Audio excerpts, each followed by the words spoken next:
नमस्कार, आवाज समाचार में आपका स्वागत है। मैं हूं मनोज श्रीवास्तव। खबरों की शुरुआत करते हैं हेडलाइंस के साथ।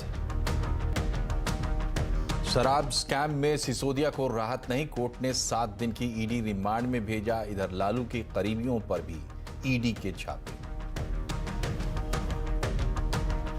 देश में नए वायरस ने बढ़ाई चिंता। हरियाणा और कर्नाटक में H3N2 से 2 लोगों की मौत की पुष्टि। अब तक 90 मामले। सरकार ने राज्यों को ट्रैकिंग बढ़ाने को कहा। खराब ग्लोबल संकेतों से बाजार में बिकवाली। सेंसेक्स निफ्टी 1% से ज्यादा गिरकर बंद। बैंकिंग रियल्टी शेयरों में बिकवाली। निफ्टी 177 पॉइंट गिरकर 17,413 पर बंद। सेमीकंडक्टर पर भारत की बड़ी छलांग। सप्लाई चेन और इकोसिस्टम डेवलप करने पर अमेरिका के साथ करार। पंजाब में मान सरकार ने बिजली, शिक्षा, सेहत और सुरक्षा के लिए खोला खजाना।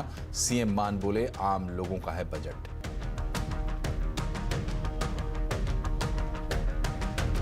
चीन में और ज्यादा ताकतवर हुए शी जिनपिंग। लगातार तीसरी बार राष्ट्रपति बनकर रचा इतिहास। पीएलए के आर्मी कमांडर भी रहेंगे।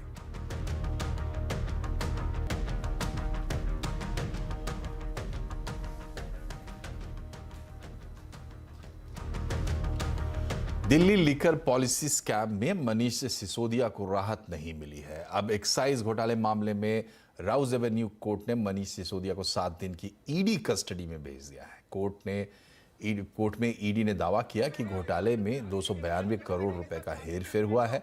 डिटेल लेते हैं असीम मनचंदा से। बताइए असीम, अब तो ज्यादा फंसते दिख रहे हैं मनीष सिसोदिया। कोर्ट में क्या क्या हुआ आज? 7 दिन के रिमांड को कैसे देखेंगे सर? देखिए, एक्साइज घोटाले में आरोपी दिल्ली के farmer deputy chief minister Manish Sisodia को कल ईडी ने देर शाम को पूछताछ के बाद गिरफ्तार कर लिया था। आज उनकी राउज एवेन्यू कोर्ट के अंदर पेशी हुई। यहां पर ईडी ने कोर्ट से उनका 10 दिन का रिमांड देने की मांग रखी। ईडी ने दावा किया कि उनके पास मनीष सिसोदिया के खिलाफ पर्याप्त सबूत है।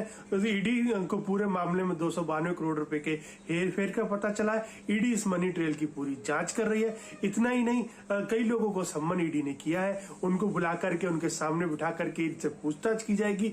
इतना ही नहीं, जो मनीष सिसोदिया उन्होंने सबूत नष्ट करने की भी कोशिश की। कई सारे मोबाइल तोड़े गए। तो ऐसे में इनका 10 दिन का रिमांड दिया जाना चाहिए ताकि हम इसकी पूछताछ आगे कर सके। जबकि मनीष सिसोदिया के वकील ने इसका विरोध किया। उनका कहना था कि मनीष सिसोदिया जांच के अंदर सहयोग कर रहे हैं। साथ ही उनके पास से कोई भी पैसा ईडी को नहीं मिला है, ना ही किसी तरह का मनी ट्रेल मिला है। ऐसे में रिमांड नहीं दिया जाना चाहिए। लेकिन कोर्ट ने सुनवाई के बाद 7 दिन का रिमांड मनीष सिसोदिया के लिए ईडी को दे दिया है। अब इस पूरे मामले की सुनवाई 17 मार्च को होगी। बहुत बहुत शुक्रिया आपका असीम। और लालू यादव, उनके परिवार और करीबी लोगों के ऊपर आज ईडी ने छापेमारी की। बिहार, उत्तर प्रदेश और मुंबई में कुल 15 ठिकानों पर ईडी की दबिश हुई। इसमें लालू की 3 बेटियां रागिनी यादव, चंदा यादव और हेमा यादव के अलावा लालू के करीबी आरजेडी नेता अबू दोजाना का घर भी शामिल है। 2018 में पटना में अबू दोजाना के अंडर कंस्ट्रक्शन मॉल को ईडी ने सीज किया था। आरोप है कि ये मॉल असल में लालू यादव और उनके परिवार की बेनामी संपत्ति है। ये छापे रेलवे में नौकरी के बदले जमीन के मामले में डाले गए हैं। इससे पहले ईडी राबड़ी देवी से पूछताछ कर चुकी है और लालू यादव को पूछताछ के लिए सीबीआई ने सम्मन भी भेजा है।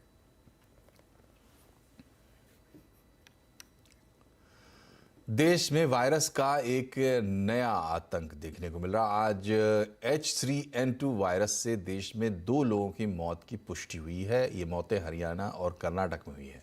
हेल्थ मिनिस्ट्री मामले की निगरानी में लगी हुई है। अपडेट लेते हैं दीपाली नंदा से। दीपाली, बताइए कि चिंता की खास बात क्यों है? 2 लोगों की मौत जरूर हुई है, तो सरकार क्या कर रही है अब? देखिए, पिछले 1 से 1.5 महीने में देश में फ्लू के मामले काफी तेजी से बढ़े हैं। कमोबेश हर एक घर परिवार में आपको कोई ना कोई सदस्य खांसी, जुकाम या फिर बुखार से पीड़ित नजर आ ही जाएगा। लेकिन इस बीच चिंता H3N2 वायरस को लेकर जताई गई है, क्योंकि अब ये वायरस जानलेवा साबित हो रहा है। देश में 2 मरीजों की मौत H3N2 वायरस से हुई है। एक मरीज हरियाणा और एक मरीज कर्नाटक में मौजूद था। हालांकि ये भी बताया जा रहा है कि दोनों ही मरीज पहले से ही हाइपरटेंशन और डायबिटीज से पीड़ित थे। इस बीच जो स्टेटमेंट स्वास्थ्य मंत्रालय की तरफ से जारी किया गया है उसमें इस बात का जिक्र किया गया है कि केंद्र सरकार लगातार राज्यों के साथ मिलकर H3N2 वायरस के केसेस पर नजर बनाए हुए है और राज्यों को निर्देश दिए गए हैं कि इस तरह की केसेस की जो ट्रैकिंग है उसे तेज किया जाए। ICMR की तरफ से भी H3N2 वायरस के प्रिवेंशन और प्रिकॉशन के लिए गाइडलाइंस जारी की गई है जो कमोबेश कोविड गाइडलाइंस की तरह ही है, जिसमें मास्क पहनना अनिवार्य कहा गया है, खासतौर पर अगर किसी व्यक्ति को फ्लू के लक्षण हो तो, और साथ ही साथ अगर आप किसी ऐसे व्यक्ति के संपर्क में आते हैं जिससे खांसी जुकाम या फिर बुखार हो तो मास्क जरूर पहने, हैंड हाइजीन का ख्याल रखें। एक आंकलन स्वास्थ्य मंत्रालय की तरफ से किया गया है जिसमें बताया गया है कि मार्च के आखिर तक H3N2 वायरस के जो केसेस हैं इसमें कमी आती हुई दिखाई देगी। शुक्रिया दीपाली। तो अभी फ़िलहाल प्रिकॉशन लेने की ज़रूरत है। और अब बात करते हैं बाजार की। अमेरिका में बैंकों के डिफ़ॉल्ट की आशंका से भारतीय बाजार के सेंटिमेंट बिगड़ गए। लगातार दूसरे दिन सेंसेक्स निफ्टी में 1% से ज़्यादा की गिरावट देखी गई। सेंसेक्स 671, निफ्टी 177 अंक गिरा। आज सबसे ज़्यादा बिकवाली बैंकिंग रियल्टी शेयरों में रही। कंज्यूमर गुड्स IT शेयरों पर भी दबाव देखने को मिला। और दुनिया के मुकाबले भारत की ग्रोथ अच्छी है, ऐसा कहना है मैक्स लाइफ इंश्योरेंस के डायरेक्टर और CIO मेहर वोरा का। उन्होंने कहा कि अगले 2 साल भारत की ग्रोथ चीन से बेहतर रहेगी। वहीं इंफ्रा, इन्वेस्टमेंट और डिफेंस थीम में अभी निवेश के अच्छे मौके हैं। India apart from China, India is the only big market जहां पे इतना ग्रोथ है और इतनी अब्जॉर्प्शन कैपेसिटी है। तो वो तो इश्यू नहीं लग रहा मुझे, बिकॉज इंडिया की जो ग्रोथ रेट है नेक्स्ट 2 साल के लिए वो एक्चुअली चाइना से हायर रहेगी फर्स्ट ऑफ ऑल। और सेकंड, हमने देखा है चाइना में इतने लैक ऑफ ट्रांसपेरेंसी है जो हमने इश्यूज देखे हैं पिछले 2 साल में। तो एक शक होने लगा है कि भाई चाइना में लॉन्ग टर्म पैसा बनेगा कि नहीं। तो वो इश्यू नहीं है। अगर ओवरऑल ही पैसा कम हो रहा है दुनिया में फ्लोज पे तो इंडिया में ऑफ कोर्स रिडेम्पशन आएगी, सेलिंग आती रहेगी। बट इंडिया से निकल के चाइना में जाए स्ट्रक्चरली वो मुझे नहीं लग रहा। जैसे हमने डिस्कस किया, अभी भी व्यू यही है कि जो डोमेस्टिक थीम है वो ज्यादा स्ट्रांग है, ग्लोबल थीम्स है वो वीकर है, क्योंकि वेस्टर्न वर्ल्ड में जो ब्रेक लगानी है वो ज्यादा शार्पली लगनी है। तो डोमेस्टिक थीम में बेसिकली जो कंजम्पशन लिंक थीम्स हैं, बैंकिंग एंड फाइनेंशियल जो थीम है, और खास करके इंफ्रास्ट्रक्चर, इन्वेस्टमेंट और डिफेंस वाली थीम है, and plus some of the outsourcing, जो ग्लोबल आउटसोर्सिंग वाली बात हो रही है केमिकल स्टॉक्स वगैरह में, वो थीम्स हम लोग प्ले कर रहे हैं। और बाजार में क्यों बढ़ रही है गिरावट, आगे के लिए कैसे मिल रहे हैं संकेत, आज आवाज अड्डा में इस पर होगी बड़ी चर्चा शाम 7:57 पर।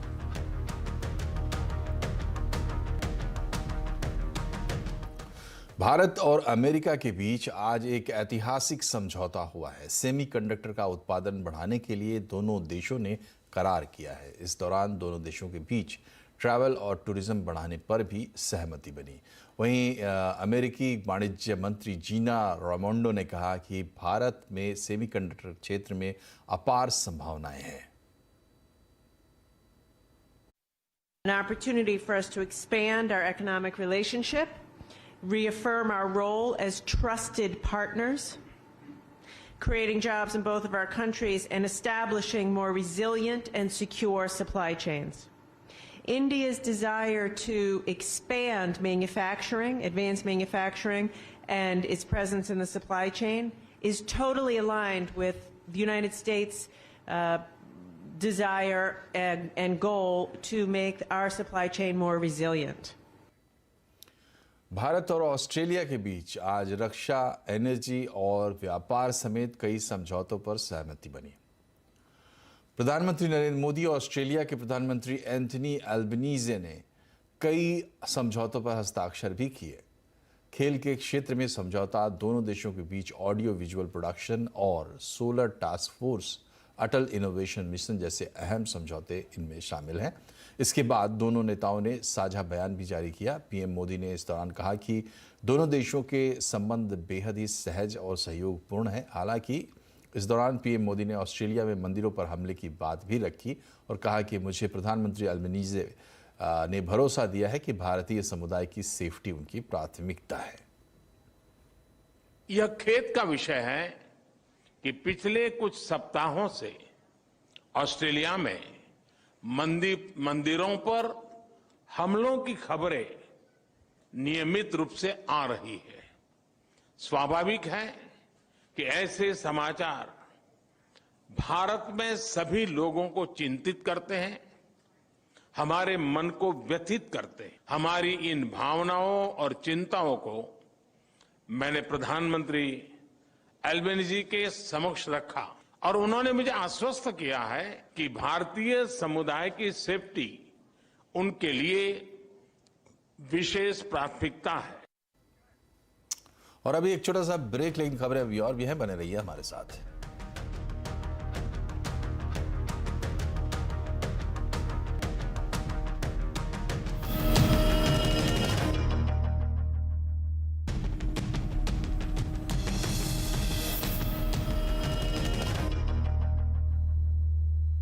ब्रेक के बाद एक बार फिर से आपका स्वागत है। पंजाब की भगवंत मान सरकार ने आज अपना पहला पूर्ण बजट पेश किया। वित्त मंत्री हरपाल सिंह चीमा ने के मुताबिक 1,96,000 करोड़ के बजट का फोकस शिक्षा, स्वास्थ्य, इंफ्रास्ट्रक्चर और कृषि विकास पर है। पंजाब सरकार ने पहली बार पाकिस्तान की सीमा से लगे जिलों में इंफ्रा डेवलपमेंट के लिए 40 करोड़ रुपए अलग से आवंटित किए हैं। कुल मिलाकर इंफ्रा पर बजट में 26,295 करोड़ का प्रावधान है।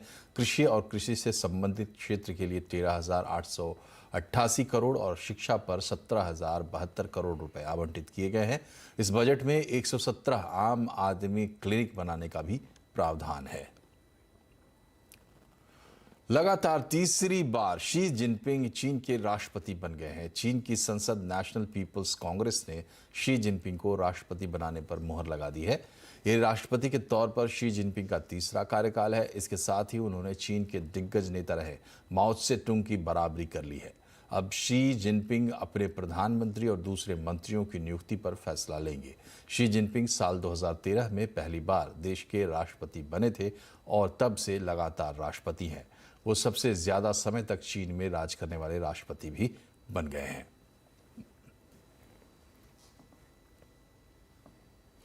और इसी के साथ बुलेटिन में फिलहाल इतना ही, लेकिन खबरों पर अपडेट रहिए, जुड़े रहिए CNBC आवाज से, ट्विटर, फेसबुक और YouTube के जरिए। नमस्कार।